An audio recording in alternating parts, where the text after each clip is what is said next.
Good morning. Happy Wednesday. Good morning, everyone. Welcome. Ooh, guess what? Look at what Nancy finished and Annette is sporting. So we are done with the fog cutter, and this is a sweater for Annette. A lot of you had said, so it is finished, side seams in. As you notice, I showed you how to go bump to bump on the side seams. Show the other side too. They will show because it is that, but again, we want to try to get it as nice as possible. We are fine. It looks great though. But it's fully blocked. You must do a full wet block on this to lay it out nicely. Cotton will stretch, so you want to make sure you block it to the size, and then know it will give a little over time for it. But how do you like it? I love it. Yay. Good. Yay! Yay. Bye, Thanks, guys. Annette. Bye. Thanks, Annette. You're welcome. So, a couple of things we want to go over today. I have something I want to know if anybody else has finished or is working on the fog cutter. So if anybody has, we'd love to see your progress. You can post in here. You Yes. can post on Stitchin Post. Show us your stuff. We'd Please love do. to see it. Yeah. Because yeah. I know a lot of you are doing it. I saw some yesterday, Carol and Terry's. I didn't see the other Terry's. Terry's still on her rib. But Carol was all the way up to the short rows on the front, which means she'll be starting on the back, hopefully today. Who else is where they are? I know Chris is coming in to get something fixed again later today. So show us your stuff. Bring it in, post it if you're not local, bring it in if you are. Either way, I just want to see it, please. We want to know that we're connecting with you all. And if there's a pattern that you would like to see, let us know. Let me know. Let Val know. We're going to do more and more of these online knit-alongs and techniques on Wednesday. Now, before I forget, I do want to let you all know next Wednesday we are taking a break. As you know, this is the 45th anniversary of the Quilt Show, although next year we'll be doing a redo. Due to COVID-19, we did have to cancel Quilters Affair, which is classes all week, and the Quilt Show on Saturday, the second Saturday in July. But we'll be doing a virtual quilt show, so please pay attention all week.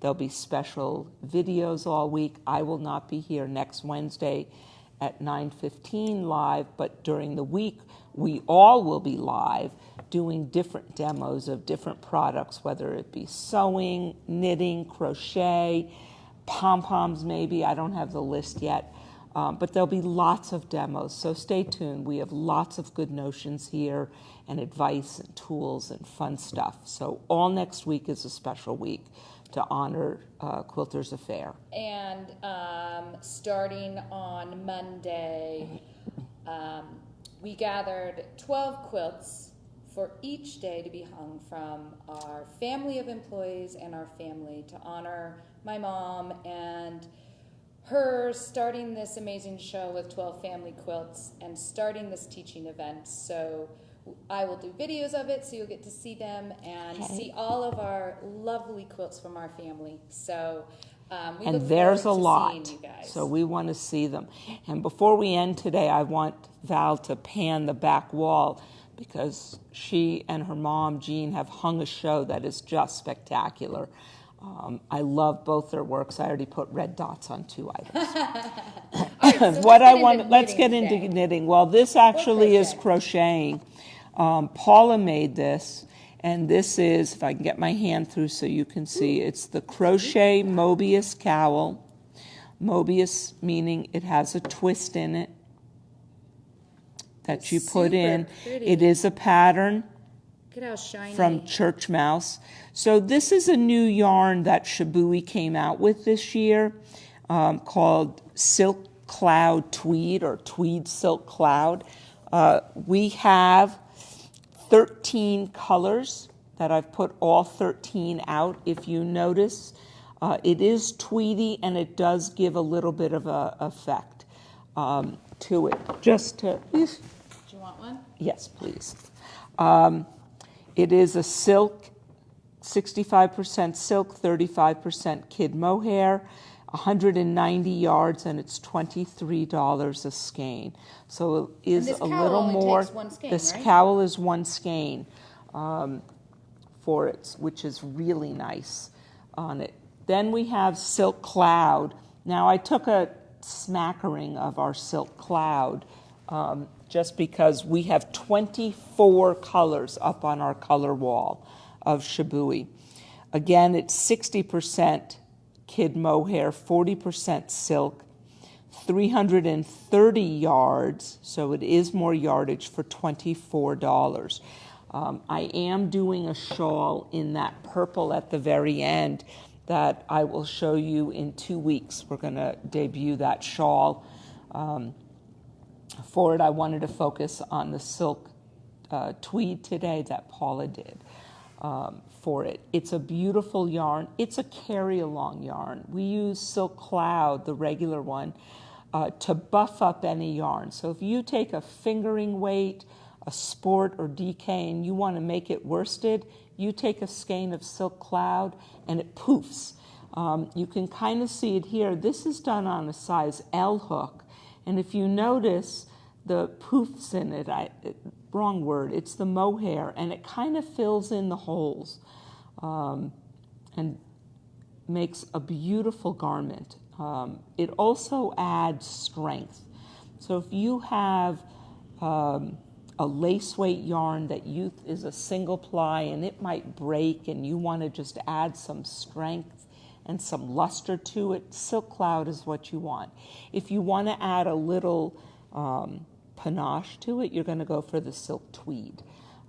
Both are beautiful, both work identical. They can be carry-alongs or they can be on their own. So that's the yarn I want to show off today. The other item I wanted to go back to today, and I'll probably show even some more next week, is our cast-on bind-off book. You mean the week No, after? the week after. But I mean if I do a demo and demo a different cast-on or bind-off when I showcase more needles and different things. Today I want to showcase or show the Provisional Cast On. I believe I did do it once, but I want to go back to it. A lot of items use, or shawls or sweaters, use a provisional cast on. And if you notice on here, it's actually two colors here. The provisional cast on in this picture being the yellow, and the yarn you're going to knit with being the pink. So explain what provisional cast on means. It is a way to get live stitches on your needle that you can knit from, but later you can unzip and bring those live stitches and knit the other way up. So tell me So why for that instance, would be, so exactly. to If those you of us are doing, why that would be special. okay, if you're doing a scarf that has a lace pattern and you want the ends to match, you might start with a provisional cast on in the very center and knit the left side of your scarf and end with your tassels and your lace or beads.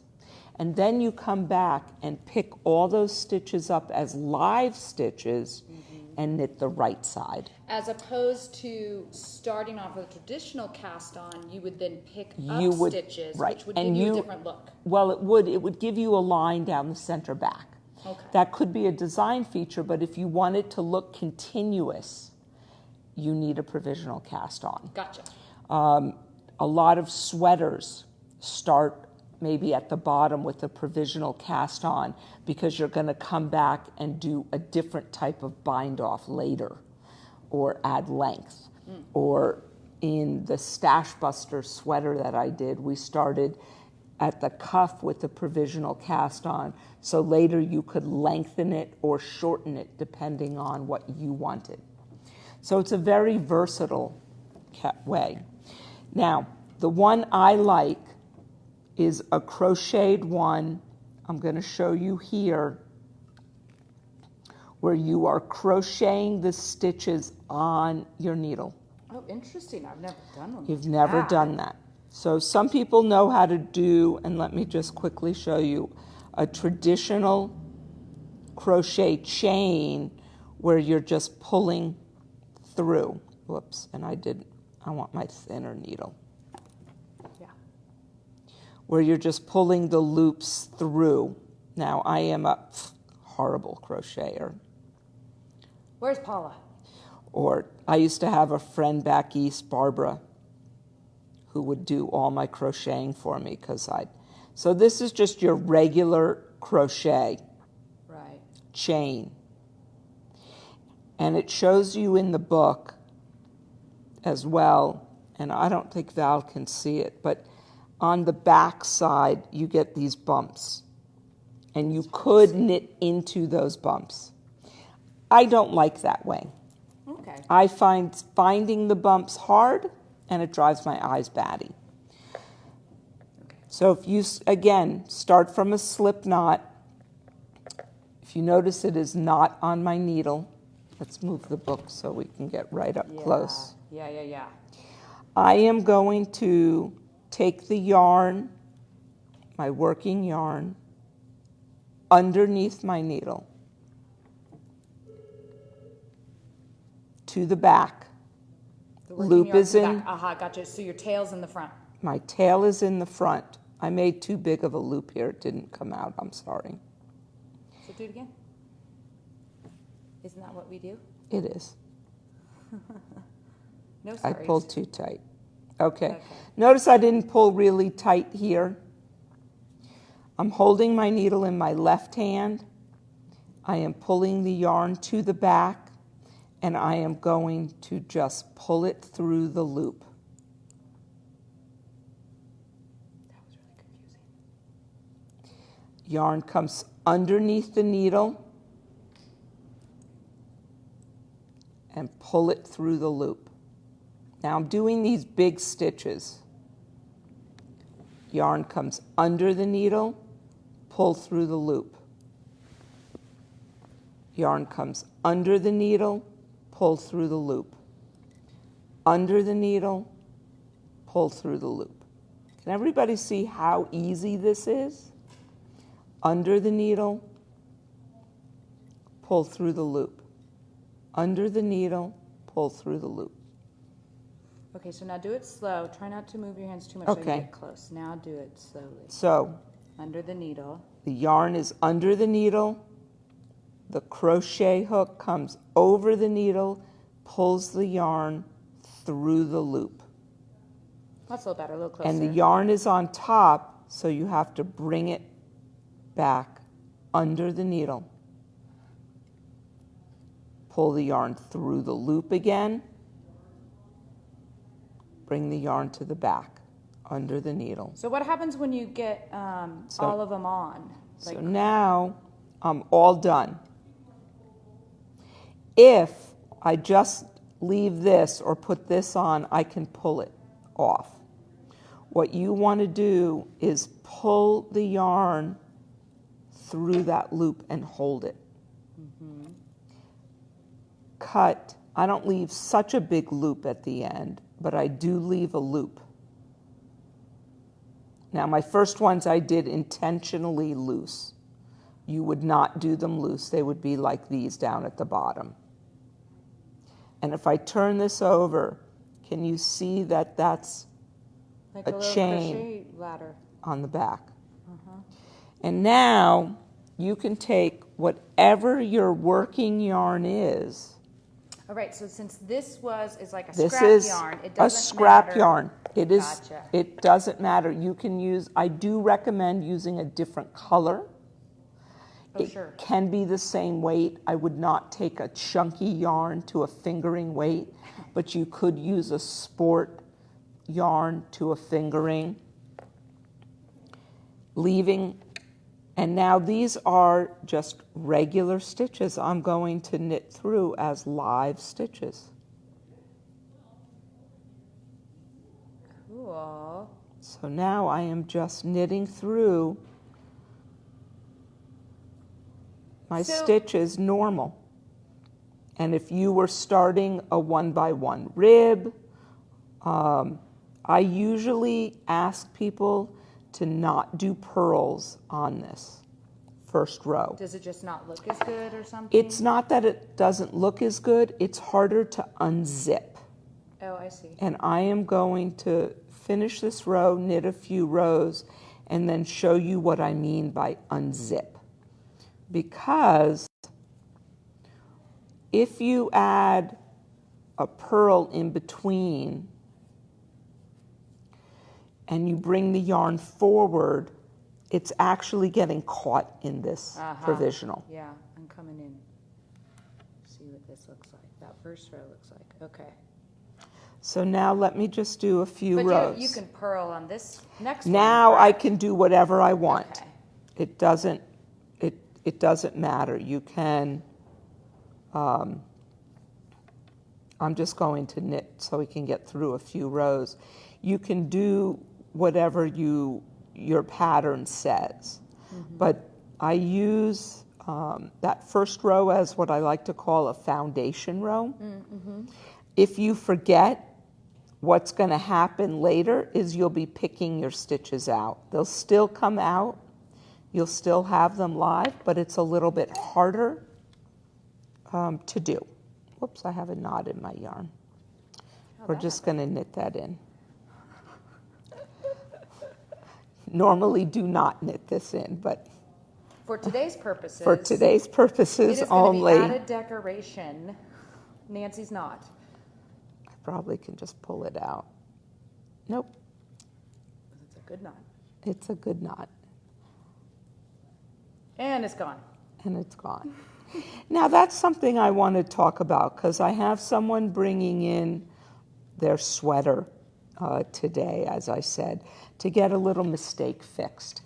And how I like to tell people how to deal with mistakes, because sometimes we can just say they're new design elements that we put in. Some mistakes that you find that are 3-4 inches down, you might not be able to fix or put back into pattern, or you might not be with anybody that can help you fix it and you don't want to take it all down. If you can't see that except for up close and it doesn't bother you, leave it. You don't always have to take everything out and redo it. If you don't like how it looks and you can see it, then fix it. But sometimes what we see, we're so critical about our own knitting that we don't just let it go. Okay, so here we go. Be like Elsa. Yes. Let it go. So now I'm going Okay, to hold on, I gotta come in close to see unzip. Now I like to unzip one stitch at a time because these are live stitches here. So are you gonna go and pick them up and put, okay, yeah. So as I unzip, I need to put it back up on my needle. So I personally go one stitch at a time and unzip. Although I bet you it'd be fun to rip that baby out of there. Well, we're going to rip the last ones out. And if you notice, but see how that came undone? And then you have to come back with your little fix-it tool, which I didn't bring over today, and fix it. So rather than do that, just put your needle in front to back and unzip the stitch. Put your needle in front to back, unzip. Can you see how easy that is? Now, where else could this be used? Well, you could do this if you were, there are some sock patterns that start at the toe up, for instance, that use a provisional cast on it. And then the last stitch will just come right out. And that just pulls out. If I can undo my slip knot and find where my end is. Well, normally you would have this. And now, if you look, I have all my stitches on 2 sets of needles. Oh, that's cool. What a nifty trick. So if I was doing socks, and here you can see, this would be my toe, for instance. and you do 11, and now you're working either in the round or however you might do toe-up socks, different patterns. But that's another reason why you would use a provisional cast on. And here's my working yarn, so I can start, and I can actually make this all the way in the round now. Interesting. On it. Any questions, anybody? No, I have a question though. Okay. Because I always have questions. As someone who knits but is very basic. Okay, so my question is, so there's a ton of different cast-ons, but 211 ways in this book. 211 ways, but that's cast on and bind off, right? So, Right, so 150 each, probably. Sure, 100. sure. So tell me, I mean, do you really need to be well versed in a variety of cast-ons, or is it more about just like specific knitting calls for certain types of cast-ons? Like A little bit of both. Okay. If you know you cast on really tight, Yes, I do. then you can pick a stretchy cast on. Okay. If you know you bind off really tight, you could do a stretchy bind off. You can look up in the book. Different cast-ons or bind-offs give you different looks. So when you're creating your garment or your shawl, scarf, sweater, socks, what do you want to see? And that's why books like these are so helpful and should be in your library, because you can change the look of anything by changing that cast on. And if you come up to the book, just for instance, some of these are cast-ons, a picot edge, or a bind-off, got a shine to it. Shine it. There we go. So you can change the look of anything by how you cast on and bind off. And it's a way to adapt a pattern to be yours. A pattern to me, when I try to teach people how to knit a sweater or anything, is how to make it yours. A pattern, when it says knit two, purl two of a ribbing, but you dislike immensely a knit two, purl two ribbing, and you like a 1x1 ribbing or a broken rib ribbing or any other type of ribbing, why not change it? You have that opportunity to do that in the cast-ons and bind-offs. And it makes every item, garment, mittens, yours, and yours alone. And a sweater it's like a recipe, and we all change recipes. I mean, some of us have to follow a recipe exactly as written, and we never deviate from that. And that's fine, because you know what you're going to get every time.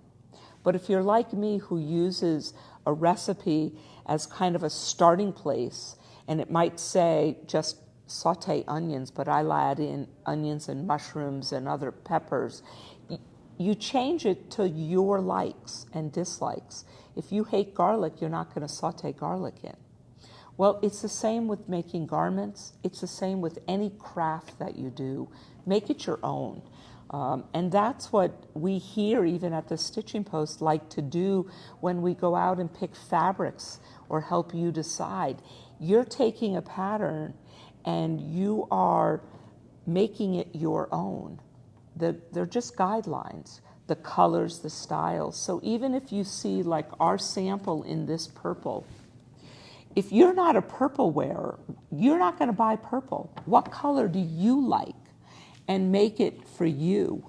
And that's what we hope to teach you here. And so that's why I like books like this that teach you techniques and how-tos and how to incorporate them into your knitting. So I hope that answered somewhat of your question. I kind of embellished a little bit on that. Well, now I'm hungry. Yeah.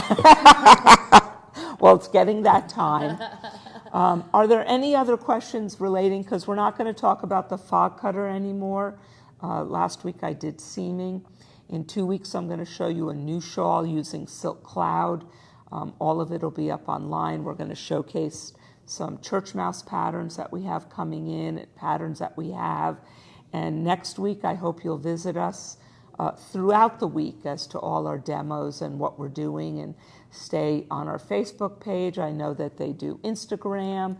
It'll be up on our website. You can buy classes. There are classes online, so take a look there, please. And I hope you all have a great day and a good afternoon and a great weekend. Please stay safe. If you do, no picnics or anything this weekend. If you can, do it virtually and through Zoom or Skype.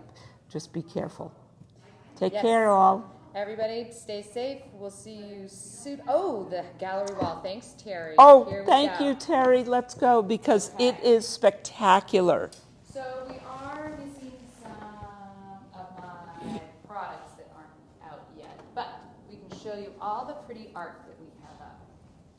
So, of course, my mom has definitely got some more rock pieces for us. I will be doing a more detailed video. And these are all for sale, although some have red dots on them already. These are some of my little embroidery studies with block printing. And then a little Ganesha. This is one of my favorites of Mom's. Looks like Now sold. This is one of my larger block printed panels. It's spectacular. You come in, it was a piece of linen painted, made by Nani Uro, which is a Japanese fabric designer, and I block printed the bejesus out of it. So that's that guy. And we have some pillows that I have block printed on of my indigo fabric. Zipper pouch is coming soon. This is my other block printed panel, that indigo fabric that's layered on. And then we can see a little bit more of my mommy's work, her rocks, a few more pieces of mine. So I kind of went the back way because this is actually where it starts. But this is it. Isn't it beautiful? If you'd like to come in anytime and come visit, we'd love to see you. If you're interested in any of these pieces, contact the shop. And again, I hope everyone has an awesome day, and we hope to see you next week during our live demo videos. Take care. Happy 4th of July. Be safe.